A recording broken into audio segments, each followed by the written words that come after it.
বন্ধুরা বেশ কয়েকদিন হয়ে গেল ওর চিকিৎসা এখনও করতে পারলাম না। তো আজকে টোটো বলেছি, তো ওকে ডাক্তারখানায় নিয়ে যাব। মানে আজকে খুব সিরিয়াস অবস্থা। আর সামনে টোটোকে চলে এসছে, ওকে নিয়ে সোজা আমরা যাব ডাক্তারখানায়। এখন আর দেরি করলে হবে না, আমরা অনেকটাই লেট হয়ে গেছি। চলো চলো তোলো, গাড়ি তোলো। মানে টাকা কোন থেকে যা ওঠো।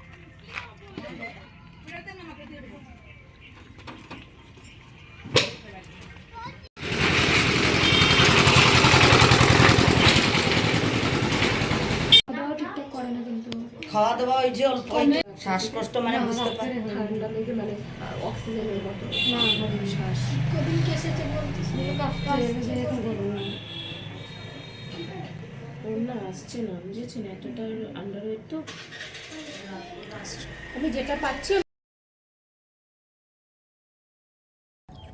পেশেন্টটা সিরিয়াস অবস্থা, মানে আরও কিছুদিন যদি আমরা বাড়ি রাখতাম একে আর বাঁচাতে পারতাম না। উনি পেশেন্টটা দেখে ওনার তো মানে ডক্টর কৌশিক প্রামাণিক দত্তপুকুরে, তো ভালো ডাক্তার, আমাদের খুব সাহায্য করেছে আর এখানে অ্যাডমিট লিখিয়েও দিয়েছে। আর তোমাদের কাছ থেকে আমরা যে টাকাটা কালেকশান করতে পেরেছি সেই টাকাটার খরচার পরে কত আছে আর আরও কত আমাদের লাগবে সেটা তোমাদেরকে অবশ্যই বলবো। আর একটা দিদিভাই আমাদেরকে রূপকথা মণ্ডল অনলাইনে 50 টাকা দিয়েছে। আর একজন তোমার এখানটায় বাড়ি যেটা গেলাম অনলাইনে, উনিও 50 টাকা দিয়েছে। সো আমাদের অনলাইনে 100 আছে। আর এখানে কত টাকা খরচা করে আমাদের বেঁচেছে সেটা তোমাদেরকে আমরা দেখাচ্ছি। আর 1100 টাকা তোলা 600 টাকা খরচা হয়েছে আমাদের কালকেই। তো কালকে আমাদের 600 টাকা খরচা হয়েছে। আর 600 টাকা কোথায় হয়েছে? আমাদের ডাক্তারের ভিজিট নিয়েছে 400 টাকা, ভিজিটে 400 টাকা, টোটো ভাড়া নেবে না করে 110 টাকা তাকে দিয়েছি। এতক্ষণ বসেছিল, ঠিক আছে, 110 টাকা আমাদের থেকে আমরা দিয়েছি, 110 টাকা। আর ওর যে টুকটাক কেনাকাটি তাতে ধরো 150 টাকা, ঠিক আছে।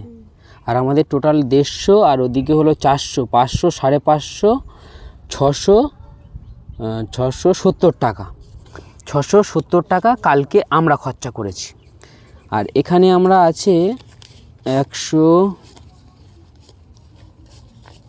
200 ধরে নাও, 300 আর কিছু খুচরো পয়সা 350, যাই হোক 400 টাকা।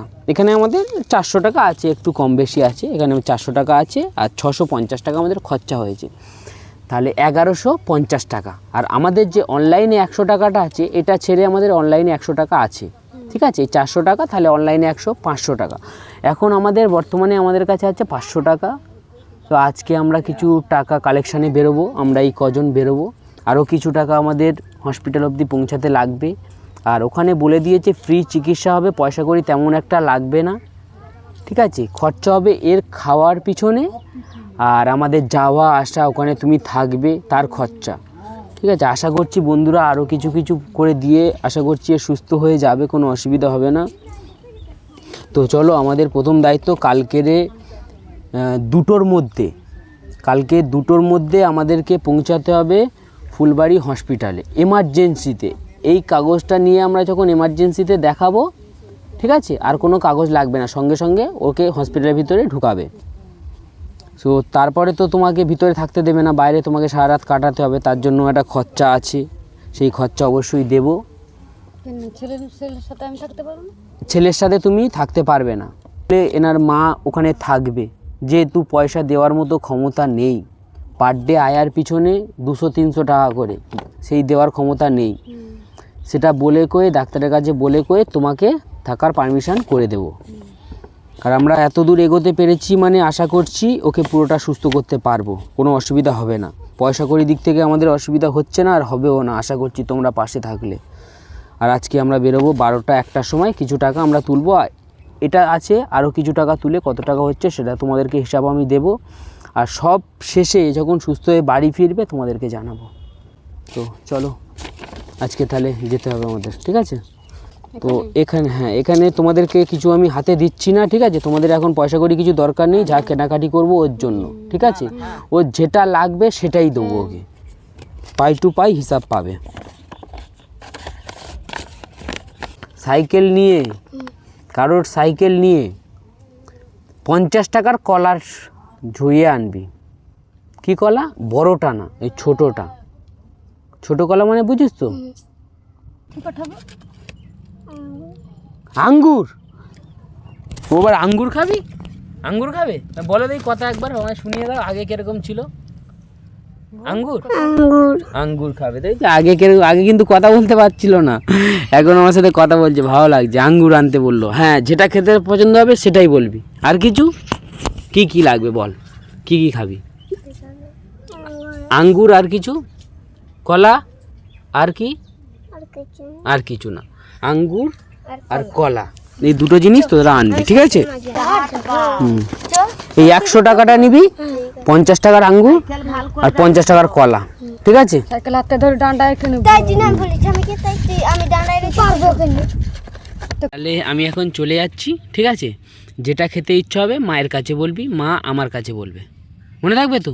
খিদে পেলেই সঙ্গে সঙ্গে বলবি, খাওয়ার দিকে একদম আটকাবি না। হ্যাঁ, তোকে এখন খেতে হবে, শুধু যেটা মন চাইবে সেটা চাইবি। হসপিটালে যখন থাকবি কোনো ভয় পাওয়ার দরকার নেই। কালকে যেমন তুই যেতে ভয় পাচ্ছিলিস, তো পাচ্ছিলিস, ভয় লেগেছে ওখানে গিয়ে? কোনো ভয় নেই, ডাক্তার একটু শোয়ালো, একটু চিকিৎসা করলো, যে পেটে কি হয়েছে দেখলো, দেখে ছেড়ে দিল। সেরকম হসপিটালেও করবে, হসপিটালে তোকে চিকিৎসা করবে, দেখবে যেটা দরকার সেটা তোকে দেবে, একদম সুস্থ হয়ে যাবি, বাড়ি মার হাত ধরে নিয়ে আবার সবার সাথে খেলবি, ঠিক আছে? ঠিক আছে, তো আমি চলে যাচ্ছি। হ্যাঁ, চলো, আসলাম তাহলে। ছেলেটার বাড়ির পাশের এই ঠাকুমাটা আজকে রাতেই শুনছি মারা গেল।